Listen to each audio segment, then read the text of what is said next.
Welcome to the Spiritual and Cosmic Podcast of Lady D, the podcast where the mystical meets every day. I'm your host, Lady D, psychic, medium, astrologer, spiritual guide, and cosmic truth teller. Each week we'll dive into real talk about living in a spiritual life in a human world. The good, the bad, the beautiful, the messy, and in between. From psychic insights, astrology breakdowns, to soulful chats and cosmic truths. This is your sacred space to awaken, expand, and keep it 100% real. So grab your crystals, open your heart, and let's get spiritual and cosmic.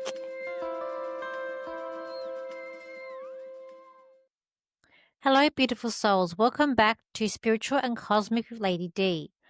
I'm so excited for today's episode because we're diving into the astrology and spiritual journey of none other than Elvis Presley, the king of rock and roll. So it was his anniversary of his passing on the 16th of August. So he passed on that 1977.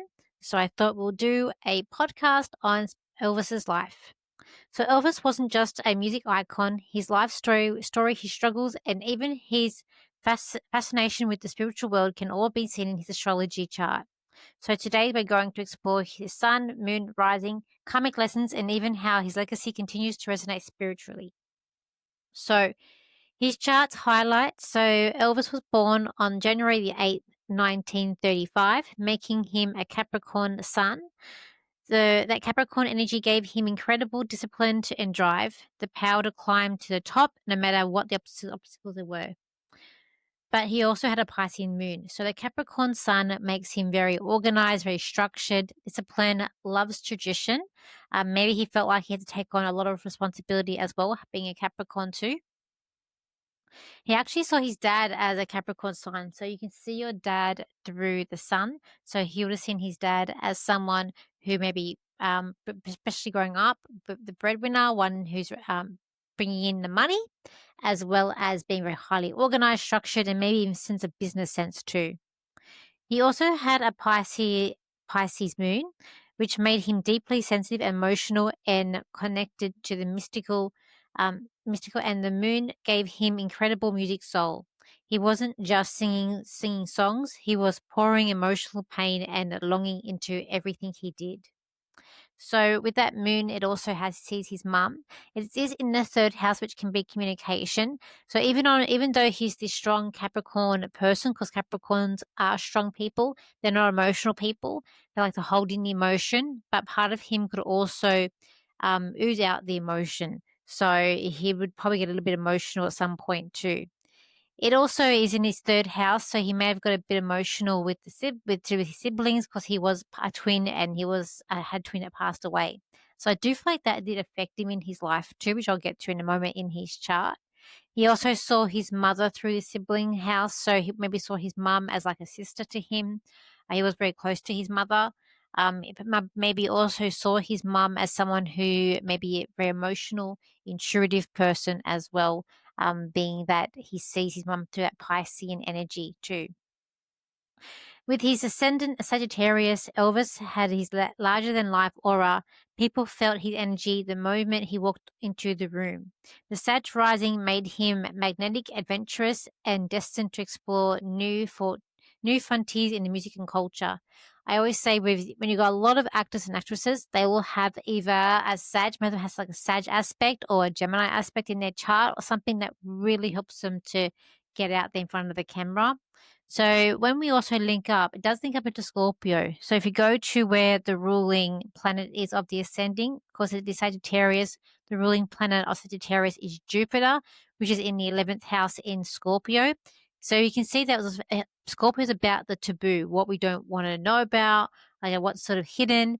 And he was in the beginning very taboo in the rock and roll land music industry.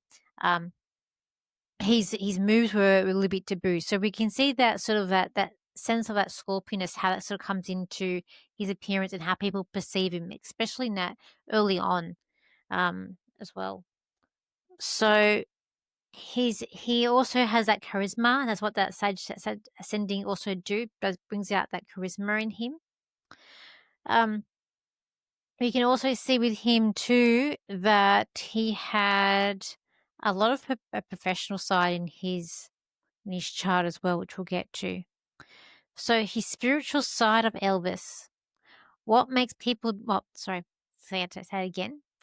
What many people don't realize is that Elvis has had a deep and spiritual curiosity. He read about his mystical religion and different philosophies. In his chart, it shows that it's got Neptune in the ninth house, so it can strongly influence him by the moon. He's drawn to unseen mysticals and the divine. So I feel like with him too that I don't know a lot about his private life, what he did behind closed doors, or what he was even like. But having that Neptune, or having the Pisces moon, and then the Neptune also in the ninth house, he would be spiritual. He would be psychic. He may have very good intuition, which is interesting because then we've got the side of having that manager he had that wasn't doing the best thing by him. But, that part of his life path was to also have a manager like that. Everything happens for a reason, good or bad. So, but he would definitely be someone who'd be, and we know he was religious, but he would have also been a bit psychic as well, very psychic with that Neptune in the ninth. That Neptune ninth house may have also indicated why he didn't travel a lot, so dissolve his traveling throughout his life. So we know that he also was a prayer. He went to a lot of the churches when he was younger. Maybe when he was older too, but I know when he was younger, he would also go into the churches.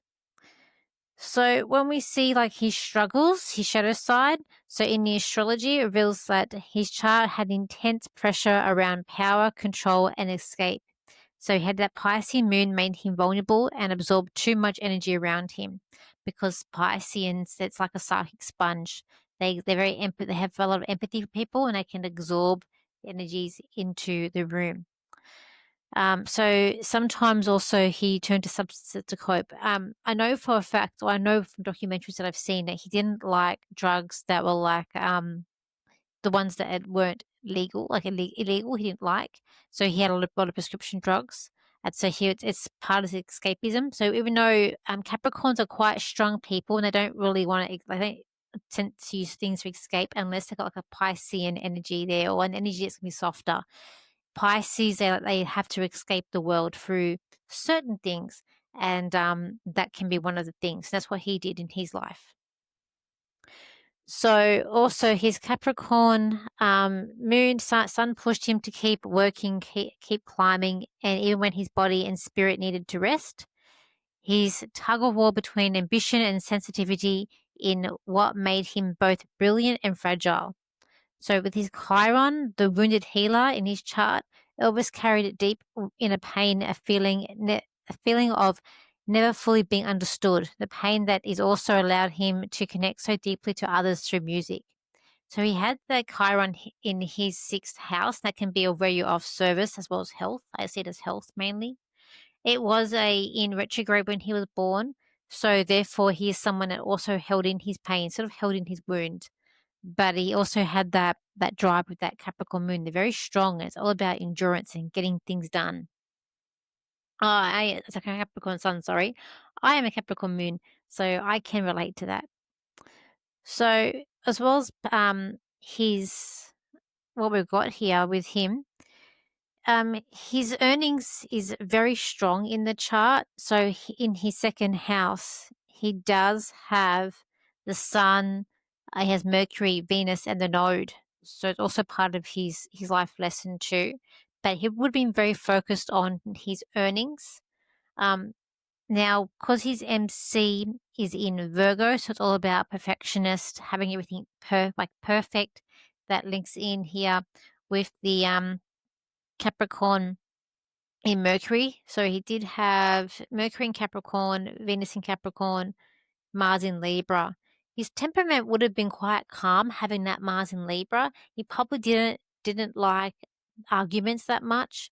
But having that Mercury and Venus in Capricorn, he would have, the way he thought would have been like, he wouldn't like people being victim mentalities, and he probably is someone that's very structured, highly structured, organized.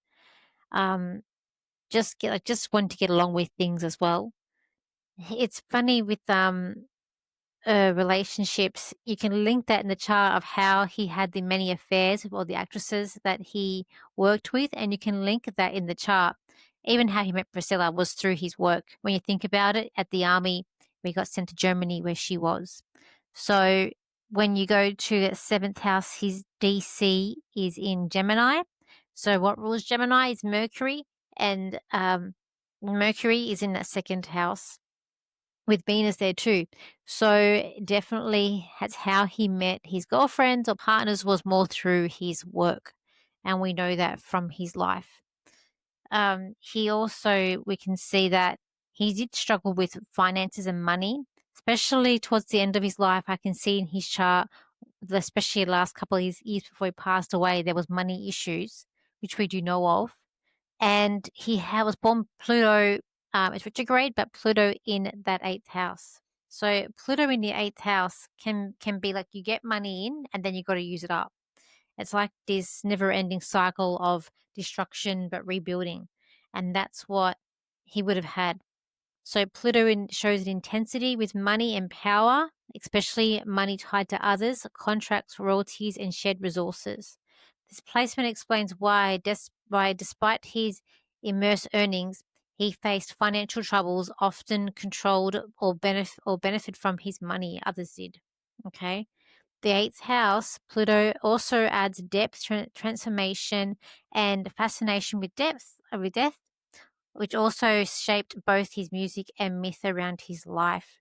So he may have also had this thing about people like death. He may have, or maybe just be how he looked at it was a different way as well. Too, that could be also the Pluto in that eighth house. But I see more as the money from other people, and him constantly with his career, like having to sort of reinvent himself, all that destruction, but rebuilding with that money from other people. But also, the last couple of years, he had Saturn going through the eighth house, and therefore would have be causing him a bit of money issues. And that's when, by that time he was in Vegas and he was having to pay off a lot of his debts too. Just say when you went back in the chart, you'd see that Uranus would have been his 10th house when he went to the army. So something unexpected, unusual with him going into the services, and that would have been the Uranus when it was transiting in his 10th house as well. But even when he's passing, so I have a chart here that's dated of the day that he passed, just to see what was there. He had Neptune going over his ascendant, so it's like that can be a dissolve in the body. It can also be. It also could be him being more into having his intuition being stronger as well with that. He also had, now it's just in his life, doesn't mean if you have these same transits, doesn't mean the same thing is going to happen to you. Just remember that.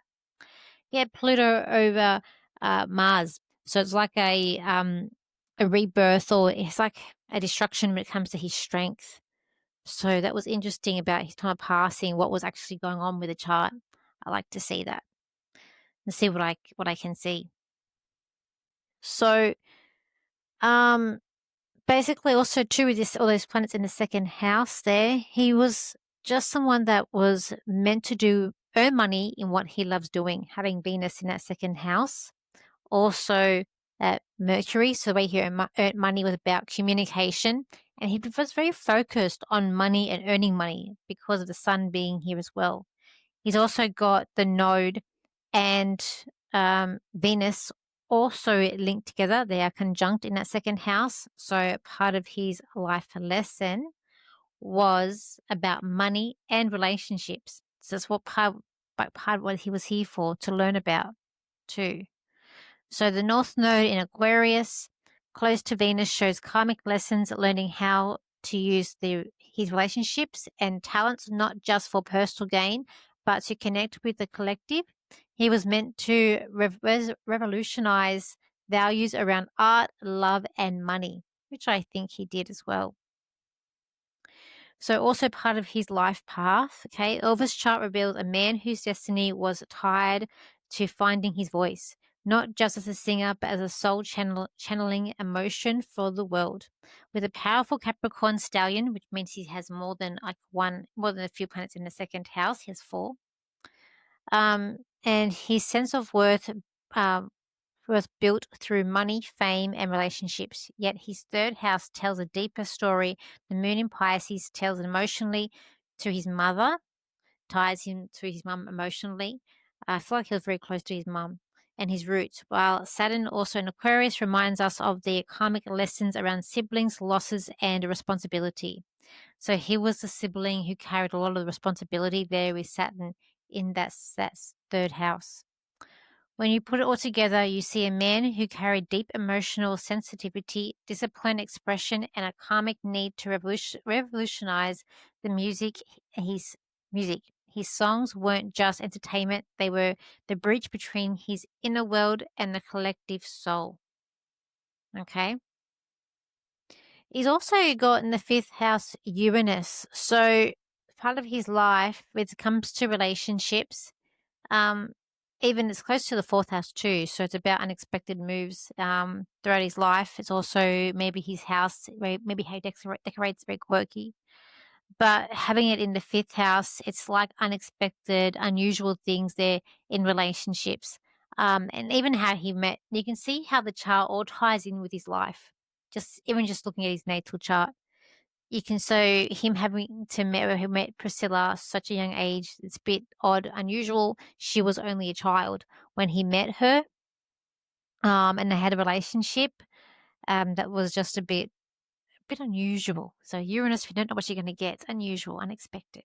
So that was interesting that I feel as well with him. So he did also have a legacy. So with that note as well, so its karmic lessons was also about stepping out into creative, to sharing his gifts with the world while learning balance. He came into this life to shine brightly and awaken others through art.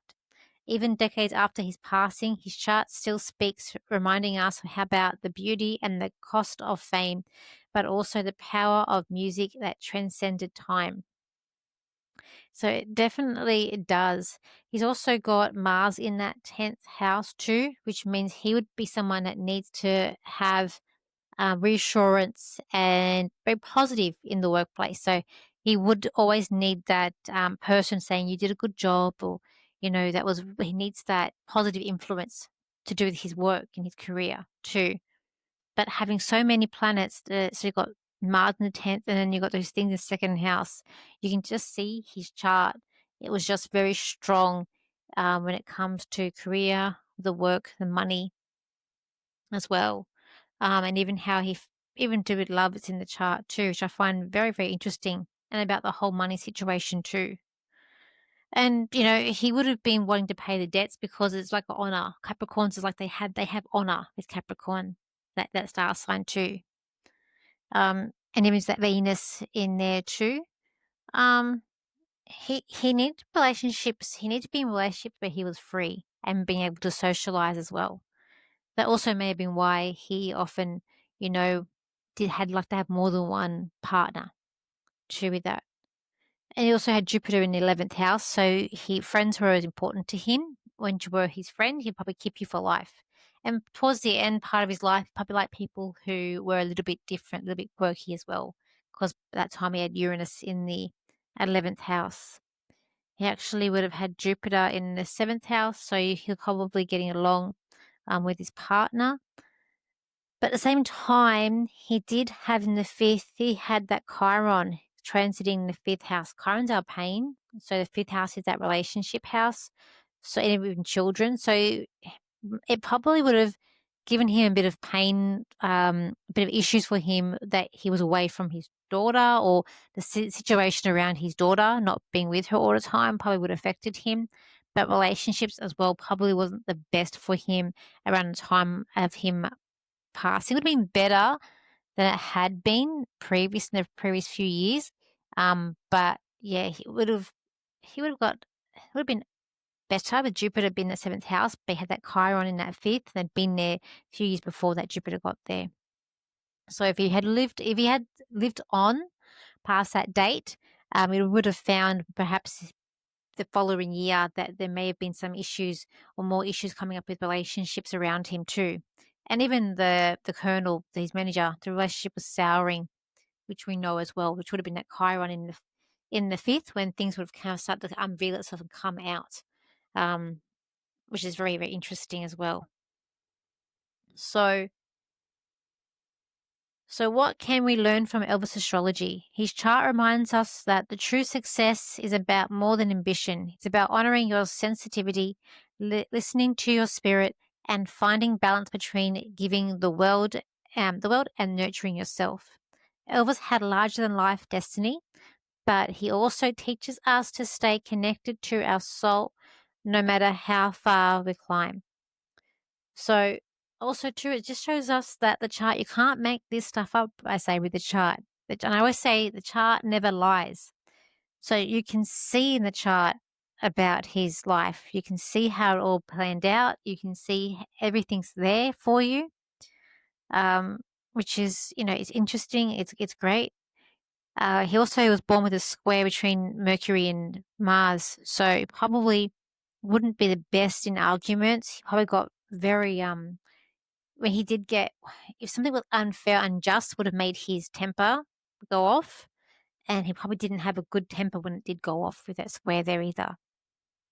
So thank you for joining me today on Spiritual and Cosmic with Lady D. If you enjoyed this episode, don't forget to follow the podcast, share with a friend, and of course, check out my YouTube channel where I did a deeper dive into Elvis' astrology chart. And you can actually see the chart on my YouTube channel. I share the screen, I show you the planets, I explain it all so that you can see for yourself. So until next time, shining and stay cosmic.